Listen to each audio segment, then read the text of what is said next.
اللہ کے محبوب علیہ السلام سے پوچھا گیا کہ حضور کوئی مسلمان کوئی مومن کیا بزدل ہو سکتا ہے؟ فرمایا نہیں، وہ بہادر ہوتا ہے، لیکن ہو سکتا ہے کبھی اس سے بزدلی بھی سرزد ہو جائے، انسانی کمزوری ہے، کبھی انسان بہت طاقت میں ہوتا ہے اور کبھی انسان کمزور بھی پڑ جاتا ہے، فرمایا ہو سکتا ہے کبھی اس سے ہو بھی جائے۔ پھر پوچھا کہ بخل کر سکتا ہے؟ فرمایا نہیں، مومن سخی ہوتا ہے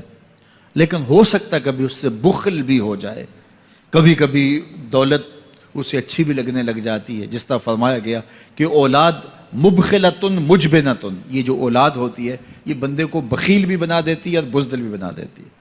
جب اولاد نہیں ہوتی تو بندہ سخی بھی ہوتا ہے اور بندہ جو ہے وہ مشکل حالات میں بھی کود جاتا ہے، لیکن جب اولاد ہوتی ہے تو پھر مشکل حالات میں کودنے سے پہلے سوچتا ہے میرے بچے ہیں یتیم ہو جائیں گے، اس کو یہ خیال آتا ہے، پہلے ایسے مال لٹاتا ہے لیکن اولاد ہو جائے تو پھر وہ اولاد کا سوچتا ہے کہ ان کے لیے کچھ میں جمع کر لوں۔ تو اولاد فرمایا میرے حضور نے کہ مبخلہ و مجبنہ، یہ بخیل بھی کر دیتی ہے اور یہ کمزور اور بزدل بھی بنا دیتی ہے۔ تو مومن ہوتا بہادر ہے لیکن ہو سکتا ہے کبھی اس سے بزدلی بھی ہو جائے، مومن سخی ہوتا ہے لیکن کبھی ہو سکتا ہے اس سے بخل بھی ہو جائے۔ لیکن تیسرا سوال حضور سے پوچھا گیا کہ مومن جھوٹا ہو سکتا ہے؟ تو اس پہ دو ٹوک کہا، نہیں جھوٹا نہیں ہو سکتا، یہ نہیں ہو سکتا کہ مومن ہو اور جھوٹا ہو، وہ سچ بولنے والا ہو۔ رزق پاک نہیں ہوگا تو باطن روشن نہیں ہوگا، یہ بنیادی بات ہے۔ اگر رزق پاک نہیں ہے تو میرے حضور نے ارشاد فرمایا کہ ایک بندہ سفر کر کے کعبۃ اللہ کے صحن میں پہنچتا ہے اور کعبے کے پردوں کو تھام لا ہے، وہ یمد یدیہ، اور لمبے لمبے ہاتھ کر کے کہتا ہے اے اللہ اے اللہ، لیکن اس کا کھانا حرام ہے، اس کا پینا حرام ہے، اس کا لباس حرام ہے، وہ غزیہ بالحرام، اس کو غذا حرام سے دی گئی ہے۔ میرے حضور نے فرمایا اس کی کوئی دعا قبول نہیں ہوگی۔ سفر کیا، جنگل پہاڑ کاٹے، سمندروں کو پاٹ کر کے آگے گیا، ہواؤں کے کلیجے چیر کے آگے بڑھا، مہینوں کی مسافتیں طے کر کے گیا اور کعبۃ اللہ کے سامنے کھڑا ہے، سین حرم میں مطاف میں کھڑا ہے، لیکن اس کا جسم حرام سے پلا ہے، اس نے جو پہنا ہے اس لباس کا تانا یا بانا حرام کا ہے، اس کو غذا حرام کی دی گئی ہے، اس نے پیا حرام کا ہے، اس نے کھایا حرام کا ہے، تو پھر اس کا یہ سارا سفر رائے گاں چلا جائے گا، اس کو کچھ نصیب نہیں ہوگا۔ تو سب سے پہلی شرط اس عنوان سے عقل حلال ہے، اس کے بعد پھر صدق مقال ہے کہ آپ کی زبان جھوٹ نہ بولے۔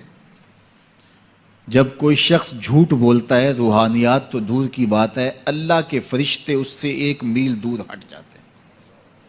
جب کوئی شخص جھوٹ بولتا ہے تو حدیث پاک میں آتا ہے اس کے منہ سے ایک خاص قسم کی بدبو نکلتی ہے،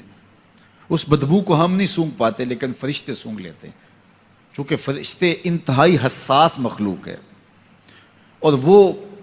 جھوٹ کی وجہ سے نکلنے والی بدبو کو سونگھتے ہیں۔ اللہ نے حضرت امام اعظم امام ابو حنیفہ رضی اللہ تعالیٰ عنہ کو یہ بصیرت عطا کی تھی اور یہ باطنی نظر بخشی تھی کہ جب کوئی شخص وضو کرتا تھا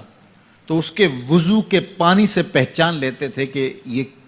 کس گناہ کا مجرم ہے۔ جب بندہ وضو کرتا ہے تو وضو سے ہاتھوں کے گناہ جھڑتے ہیں، منہ کے گناہ جھڑتے ہیں، تو وہ وضو کے پانی سے اس بات کو محسوس کرتے تھے۔ اللہ نے ان کو وہ بصیرت عطا کی تھی، لیکن انہوں نے اللہ کی بارگاہ میں عرض کی مالک مجھ سے یہ چیز چھین لے، یہ چیز مجھے نہیں چاہیے۔ لوگوں کے بارے میں جو ہے وہ ایسا گمان پھر پیدا ہوتا ہے۔ تو فرشتوں کو اللہ نے وہ حساس جو ہے وہ پاکیزہ وجود دیا، اور ان کی حس ایسی ہے کہ وہ بدبو جو انسان بولتا ہے اور لفظوں سے جو اثرات نکلتے ہیں وہ محسوس کرتے ہیں۔ تو جب کوئی شخص جھوٹ بولتا ہے تو اس کے جسم سے، اس کی زبان سے جھوٹ کے ساتھ بدبو نکلتی ہے، اللہ کے فرشتے 1 میل دور تک پیچھے ہٹ جاتے ہیں۔ تو مجھے بتائیے جو شخص جھوٹ بولتا ہو کیا اسے کوئی روحانی مرتبہ مل سکتا ہے؟ یہ سوچا بھی نہیں جا سکتا، یہ امکانات سے ہی نہیں ہے۔